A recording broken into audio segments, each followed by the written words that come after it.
మార్చారు.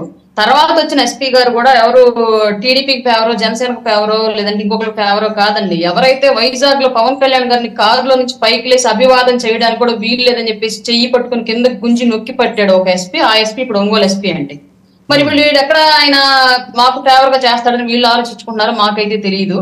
ఫస్ట్ భద్రతా వైఫల్యం వల్లే గొడవలు జరిగాయి అని వీళ్ళు చెప్తున్న మాట కొంతవరకు వాస్తవాన్ని నేను ఒప్పుకుంటాను. ఎందుకంటే నిఘా వ్యవస్థ ఫెయిల్ అయింది. కొన్ని ఏరియాలు సమస్యాత్మకంగా ఉన్నాయి అని చెప్పేసి కొన్ని ప్రాంతాలని సమస్యాత్మక నియోజకవర్గాల కిందకి చేర్చి 144 సెక్షన్ వీటిలో అమల్లో ఉండి ఎక్కువ% అని చెప్పేసి కేంద్ర బలగాలను తీసుకొచ్చి అక్కడ మోహరింప చేసినప్పటికీ కూడా ఒంగోలు, ఎర్రగొండపాలెం, దర్శి ప్రాంతాల్లో గొడవలు జరిగాయి. ఫస్ట్ గొడవలు స్టార్ట్ చేసింది క్లియర్ గా వైసీపీ. అది ఎప్పుడు స్టార్ట్ చేసింది అంటే 11 గంటల తర్వాత స్టార్ట్ చేసింది. ఉదయం 11 గంటల తర్వాతే ప్రతి నియోజకవర్గాలు గొడవలు స్టార్ట్ అయ్యాయి. ఎందుకంటే 11 గంటల దాకా పోలింగ్ జరిగిన దాన్ని బట్టి ఫస్ట్ బూత్ ఏజెంట్ బయటకు వచ్చి చెప్తా ఉంటారు ఎలా జరుగుతుంది పోలింగ్ అని చెప్పేసి. రిలీవ్ ఏజెంట్ కి వచ్చి ఇన్ఫర్మేషన్ ఇచ్చేటప్పటికి క్లియర్ గా తెలిసిపోయింది బయటికి. కూటమికి బయాస్డ్ గా 1 సైడెడ్ గా పోల్ అవుతుంది ఓటింగ్ అంతా కూడా. మాక్సిమం పీపుల్ ఓటింగ్ కూటమికి వెళ్తుందని చెప్పేసి తెలిసిన తర్వాత నుంచే ఒంగోలులో జరిగిన, ఎర్రగొండపాలెం జరిగిన, దర్శి జరిగిన. దర్శిలో అయితే ఏకంగా ఈవీఎంలు కూడా బద్దలు కొట్టడానికి ప్రయత్నం చేశారు. ఒంగోలులో అయితే అసలు తలలో పగిలే అర్ధరాత్రి 12 గంటల దాకా నెక్స్ట్ డే కూడా జరిగాయి. ఏకంగా ఇక్కడ ఎమ్మెల్యే అభ్యర్థి కోడలైనటువంటి ఆవిడ వెళ్ళి టీడీపీ అభ్యర్థులు చెప్పులతో కొట్టడం కూడా జరిగింది. గొడవలు వేసుకుని వెళ్ళి అభ్యర్థి తిరగాలి బూతులు కానీ ఇక్కడ కుటుంబ సభ్యులంతా కూడా తిరుగుతాం బూతులు అంటే దానికి ఎలక్షన్ కమిషన్ ఒప్పుకోదు. భారత ప్రజాస్వామిక వ్యవస్థ ప్రకారం రూల్స్ కూడా ఒప్పుకోవు. అభ్యర్థి మాత్రమే తిరగి అటేం జరగక వినిపిస్తుందండి. మాట్లాడండి.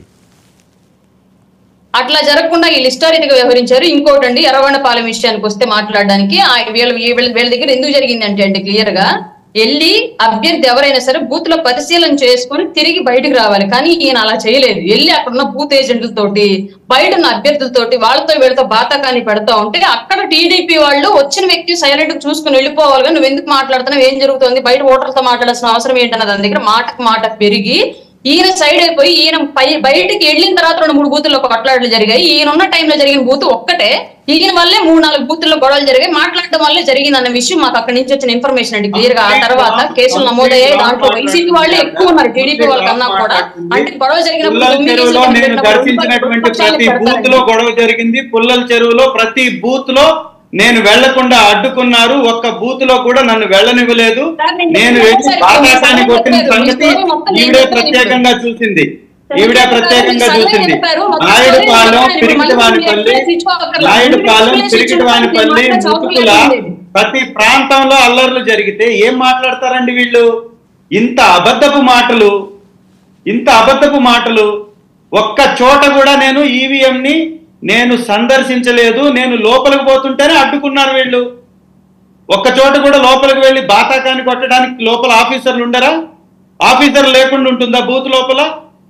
కలెక్టర్ గారు ఆల్రెడీ దానికి సంబంధించి సీసీ కెమెరాస్ ఉన్నాయి. ఇవన్నీ ఫుటేజ్ ని పరిశీలించాడు.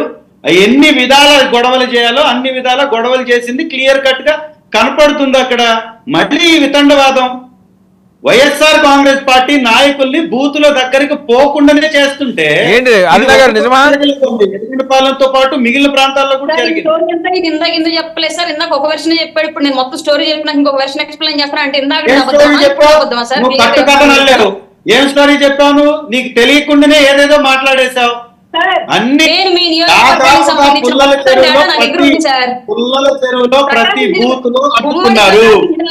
ఎవరో వెళ్ళి బాటకాన్ని కొడతారండి? లోపలికి వెళ్ళి బాటకాన్ని కొడతారా? పోలీస్ కేసులు ఇన్వెస్టిగేషన్ అబద్ధం చెప్పవు. ఇప్పుడు అభ్యర్థి బూత్ సందర్శించడం రైట్ అండి. అభ్యర్థి యొక్క రైట్.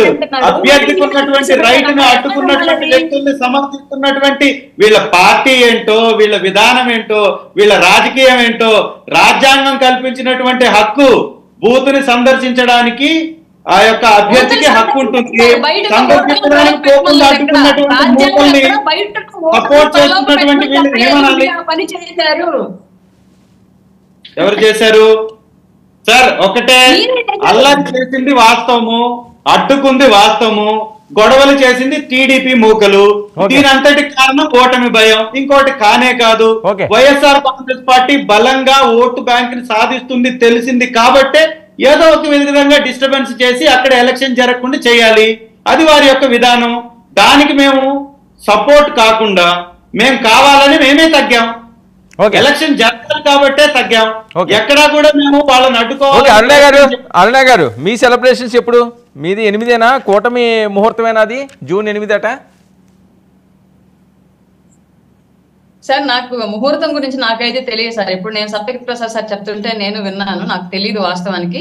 కానీ 100% మా కూటమి నుంచి చంద్రబాబు నాయుడు గారు ముఖ్యమంత్రిగా ప్రమాణ స్వీకారం చేయబోయే రోజు అయితే దగ్గరలోనే ఉంది. అది మాత్రం మాకు క్లారిటీ ఉంది. ఎందుకంటే చుట్టుపక్కల జరిగే అంతా కూడా జెన్యూన్ గా గమనించుకున్నాం కాబట్టి. పవన్ కళ్యాణ్ గారికి ఏ పోర్ట్ఫోలియో? అది నాకు తెలియదు సార్. మీకు ఆశలు ఉంటాయి కదండి, ఇదైతే బాగుంటుంది అని. లేదు సార్, అట్లా ఏదో ఒకటి నేను చెప్పేసి తర్వాత మళ్ళీ జరగక డిసప్పాయింట్ అవే ఇలాంటివన్నీ నా దగ్గర ఉండవు సార్. ఓకే ఏది జరగదని అనుకుంటుంది సార్. కృష్ణాంజలి గారు ఏదో చెప్తున్నారు. వర్మ గారు, వీళ్ళు పోస్ట్ పోల్ వైలెన్స్ మీద మాట్లాడినటువంటి మాటల విషయంలో ఏమేం జరిగింది, ఒకళ్ళ మీద ఒకళ్ళు ఆరోపణలు చేసుకున్నారు. వీటి జోలికి నేను వెళ్ళను, కానీ పోస్ట్ పోల్ అలయన్స్ ఇప్పుడు ఈ వైలెన్స్ అనేది ఇంకా కొనసాగుతున్నటువంటి పరిస్థితులు ఇంకా చాలా ప్రాంతాల్లో సాధారణమైనటువంటి పరిస్థితి రాలేదు. ఇది మంచిది కాదు రాష్ట్రానికి కూడా. ఎవరైనా గెలవచ్చు, ఎవరైనా ఓడొచ్చు. నేను ఒక సూచన మీ ఛానల్ ద్వారా బాధ్యతాయుతమైనటువంటి పౌరుడిగా సూచన చేయదలుచుకున్నాను. తెలుగుదేశం కానీ, అదే విధంగా జనసేన కానీ, బీజేపీ కానీ, అదే విధంగా అధికారం వైఎస్ఆర్ కాంగ్రెస్ పార్టీ కానీ కీలకమైనటువంటి